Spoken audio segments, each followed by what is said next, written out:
As lawmakers work to try to understand what cryptocurrency even is, efforts to regulate it are already underway. Last week, in a bipartisan vote, the Senate passed the Genius Act. It creates this regulatory framework for stablecoins. Okay, what are stablecoins, you may ask? Stablecoins are a type of cryptocurrency that's value is pegged to an alternative asset like the US dollar or the price of gold. Earlier this week, I spoke to Chief Strategy Officer at the financial technology company Circle, Dante Disparte, and his organization supports the Genius Act. So let's start with what's probably an easy question for you, but something that I need explained to me, and think a lot of Americans do too, which is, what is stablecoin? Yeah. What does it do? Well, great. It's a great question, and I'm glad you're asking it. A stablecoin, what we offer at Circle is a stablecoin known as USDC.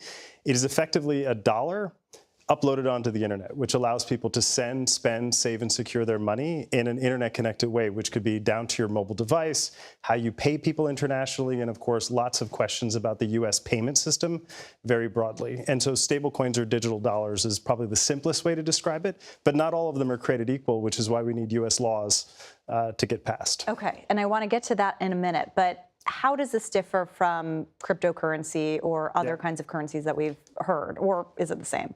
Well, in some ways, stablecoins were born out of one of the original challenges we saw with cryptocurrencies, which was that a lot of cryptocurrencies were hyper volatile, or they subjected the end users to risk. Stablecoins, as the name suggests, were designed to be stable, and so in holding their price stable, for example, to the US dollar, they could be used as a medium of exchange, they could be used for payment systems, and they could be used more broadly in financial services. And so that's where the innovation has really born and come of age over the last 6 years. So it is a form of cryptocurrency, but it is associated with the US dollar. The vast majority of stablecoins in circulation today reference the US dollar. Probably 90% of them reference the US dollar, again, to varying degrees, but nonetheless, that's the core product. And stablecoins benefit from blockchain technology as the underlying ledger on which they're stored and sent. But at the end of the day, it's all about being able to send dollars outside of banking hours and to send dollars the way you and I might interact with WhatsApp or messaging platforms. It's about device-centric user control is what this allows you to do with your money. So let's talk about the Genius Act, because this is Congress's attempt to regulate this sort of thing. And Congress has had a lot of trouble trying to regulate here.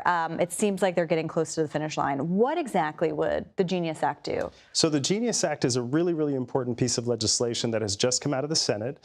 It enjoyed deep bipartisan support. More than 18 Democrats supported it in the Senate. And what it would do is create a level playing field in the United States for dollar-denominated stablecoins. The Genius Act would create the legal category. It would call them payment stablecoins, and it would allow banks, non-banks, and effectively credit unions as well to compete, either at the state level or all the way up to having a federal charter.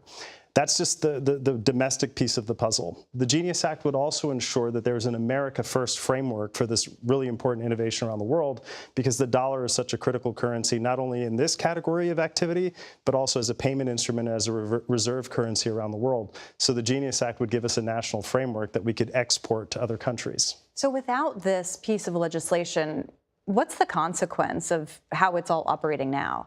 Well, one of the things that I try to run the Genius Act through was what I call the Terra Luna test.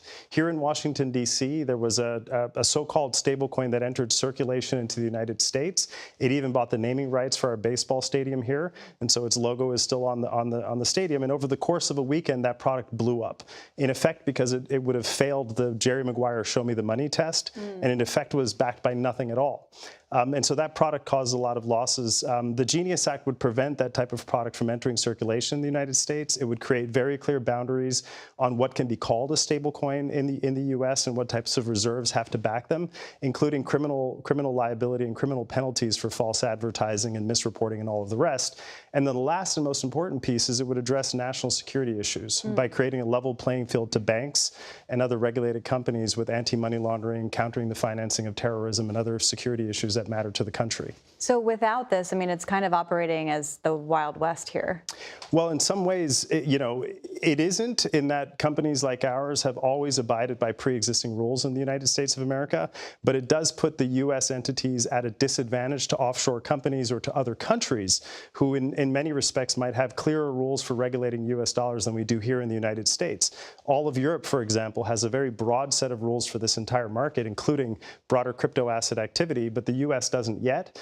And so we're the outlier country right now, and there's a very simple choice which the Genius Act gives us the chance to answer. We either lead or we are led. And on this matter, the president has recently issued a tweet calling for action and calling for the Genius Act to come out of the House on a clean basis and to get passed into law. And we have an opportunity to do that, even perhaps ahead of the 4th of July. Why do you think this is an issue that unites some lawmakers who otherwise wouldn't work together on anything? I mean, Kirsten Gillibrand from New York is a co-sponsor of this effort. Sure.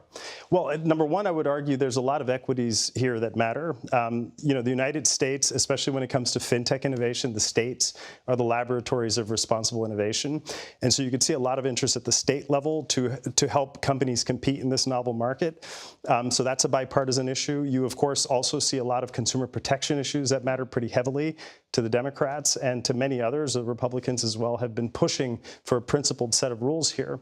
And then the last, of course, is this category is an export product. And so if we want to, in fact, have a world in which the U.S. dollar has its defense and its externalities and the ability to export U.S. dollars all over the world, to be able to render a dollar on an internet-connected device is a powerful breakthrough innovation, but it has to be rules-based. And so there's no better model of protecting the role of the U.S. dollar in the 21st century than federal law. And so I think seeing how unified Congress is very encouraging because, we haven't necessarily had a lot of political unity in our country, but around this matter, there's a unity of purpose, which is rare. Rare indeed. Well, we will stay tuned to whether this makes it out of the House. But as you mentioned, the president's backing might ensure that it does. Dante, thank you so much for being here. Thank you so much. Appreciate it.